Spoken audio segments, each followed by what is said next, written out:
Sir, आज इम्तियाज जलील यांच्यावरती हल्ला झालेला आहे आणि काही त्यांच्याच पक्षातील नाराजांनी हल्ला केल्याचं समजते. मात्र त्यांनी आरोप केला की हल्लेखोरांना अतुल सावे आणि संजय शिरसाट यांचं जे आहे संरक्षण आहे.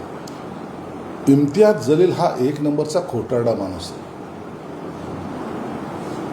ब्लॅकमेल करण्यामध्ये सर्वात माहीर असलेला हा इम्तियाज जलील आहे. जे कार्यकर्त्यांनी हल्ला केला ना, त्यांनी यासाठी केलंय की याच्यासाठी जीवाला जीव देणार ते कार्यकर्ते होते, परंतु पैसे घेऊन तिकीट विकले, त्या कार्यकर्त्याला देशी धडू लावलं आणि त्याचा संताप ते व्यक्त करतायत.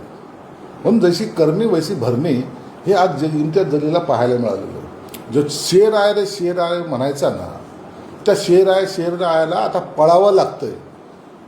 आणि जनता मेरे साथ है असं म्हणणारा किंवा आवाज असं वाढून बोलणारा आज शेपूट घालून पळताना हे सगळं महाराष्ट्रातील जनता पाहते.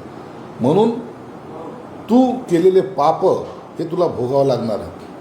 आम्हाला तुझ्या मागे पोलीस संरक्षणामध्ये काही गुंड पाठवण्याची गरज नाही आहे. ही तुझी केलेली पापाची फळं आहे. सर, तुमचं डायरेक्टली त्यांनी नाव घेतलेलं आहे. कुणाचं नाव घेणार आहे तो?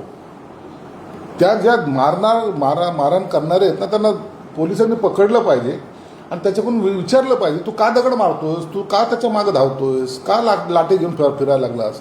तो सांगेल ना काय झालंय ते. परंतु त्याला इम्तियाजला ही जी मस्ती आहे ना की माझं कोणी काही वाकडं करणार नाही, ओएसी मेरे साथ है, आणि आता तो संध्याकाळी भडक भाषण करेल आणि जसं सगळं मुस्लिम समाज त्याच्याबरोबर आहे असं दाखवण्याचा तो प्रयत्न करेल ना, त्याला त्या कार्यकर्त्यांनी दिलेलं प्रत्युत्तर आहे. हे ऋषीदादाला